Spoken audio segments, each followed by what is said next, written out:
In this video, we are going to take a look at why INFJs ghost others. INFJ, this rare personality type, has a proclivity towards ghosting others.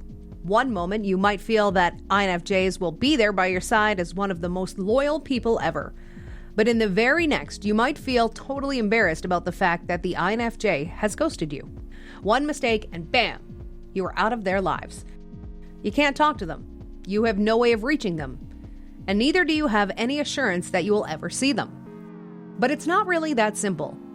You might have committed a series of mistakes that the INFJ was putting up with, or that the INFJ had some sort of a difficulty dealing with their own emotions. Which was the true reason that the INFJ ghosted you? Are the INFJs at fault for ghosting, or is it something about the others? Or is the truth much greater and much, much deeper? We'll find out shortly, but before we do, we'd like to tell you that we bring these videos to you for free. You can support us by hitting the subscribe button and pressing the notification bell. If you are enjoying our videos, please don't forget to give us a thumbs up either. Okay, now let's dive right into why INFJs ghost others. INFJs generally try their utmost to see the best in others. Even when they are in some sort of friendship or romantic fling with a toxic person, they try their very best to see the best in others. Their feelings might sometimes precede over the initial jolt of judgment they have. But when the other person tries to manipulate the INFJ, they might not be able to spot it right away. But the fact that INFJs tend to ruminate over their emotions or the happenings in a day invariably means that they will soon run into the fact that they are being mistreated. This is especially the case when INFJs meet narcissistic people, or people who are obsessed with talking too much, or even people who tend to play a lot of mind games. As INFJs don't fall in the category of people who can put up with the aforementioned types, they tend to drain a lot of their energy, which can be better put into their creative works. So INFJs tend to ghost these people after a few instances of them recognizing the signs that they are not being treated as well as they should be. The thinking with INFJs is that they have a lot of trouble expressing emotions when they feel that they are being dealt with unjustly. For example, when someone chooses to say some sharp words of criticism, or when they are being looked down upon, or when general lack of respect is in the air, INFJs have trouble finding the right words to express it. We already know that INFJs are most at home when they express their emotions in pen and paper rather than expressing their emotions spontaneously. This is because they take time to nail down their emotions. So when a situation occurs which really confuses an INFJ, they tend to deliberate over it in their own personal space. Besides, confrontation is something that really drowns and exhausts other people. And more than any other personality types, INFJs seem to be affected by confrontation, taking them weeks to get over it. So they plainly try to walk out of the lives of the people with whom their confrontation mode needs to be on.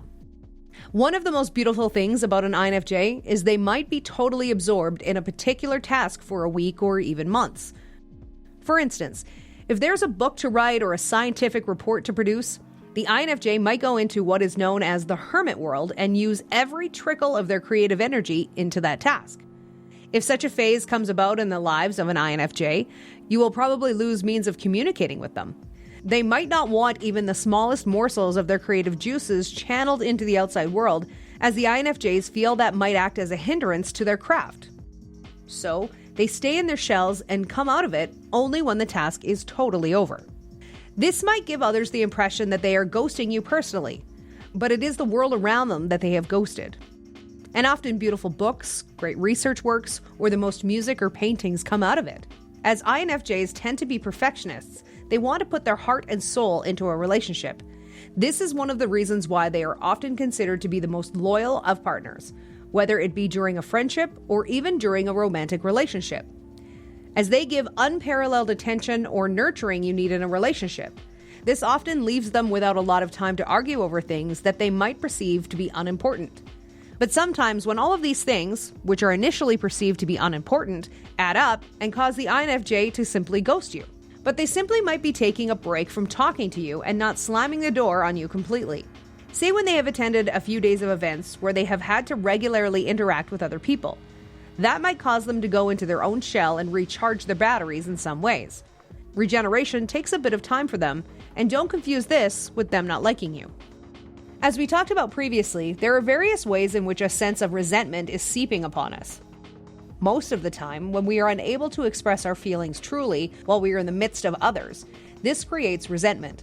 Sometimes this is inwardly directed at ourselves, but also towards the others who fell below our expectations.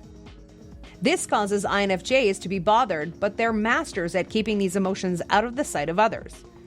When these relatively innocuous resentments pile up, INFJs tend to ghost you. The ghosting that comes this way might either be a fleeting thing if the resentment is a product of only a couple of instances, but if this is something that has a rich history, the ghosting is more or less likely to be permanent. Everyone goes through periods in their lives which are tough, especially in the modern world, as people don't have spare time to eat or sleep properly and get tangled up in jobs that are less than rewarding. People often end up in a lot of stress, which can border on the edge of anxiety attacks or even depression. If you catch an INFJ in such a mood, you might have this impression that they are ghosting you, but it just as well might be that they are under a problem so great and you are totally oblivious to it. And we did previously say that INFJs tend to be more on the reserve side while expressing their own emotions. So they might not tell you that they are in trouble, as they don't want you to be bothered about them. Young people aren't always blessed with the right ways of ending a relationship. The same is true of an INFJ, no matter his or her creative potential or the wonderful other qualities they have within them. Sometimes it just takes a lot of mishaps before you realize that ghosting is not the proper way to end relationships. So if you have a friendship with a young INFJ who is naturally inclined towards ghosting people, then you shouldn't be surprised if they ghost you. The wisdom that comes with experience and the craft to express their emotions is simply not there. When you are surrounded by people who are not the best, you tend to absorb some of their energies. Say an INFJ is working in an environment where his or her colleagues are constantly criticizing him or her or putting them down. Then they might look at everyone around them with eyes that are full of suspicion. In that state of mind, even the simplest of wrong jokes or off-the-cuff remarks can hurt them. And as they are surrounded by toxic people, they might choose not to let anyone in, even if you have nothing but the best intentions. There are people who are not good at dealing with conflicts in the normal way. Everyone deals with ugly confrontations in their own manner. And the same goes with an INFJ who ghosts people. While sometimes it has got to do with immaturity and other times they are simply drained out, you might be unaware when an INFJ is really struggling with stress and anxiety and their last resort has been ghosting. Has an INFJ ghosted you before? What other reasons might exist as to why INFJs ghost others? Please let us know in the comments down below. And don't forget to give us a thumbs up in case you like this video. We'll see you with a new video soon, but in the meanwhile, you can watch the video on the screen.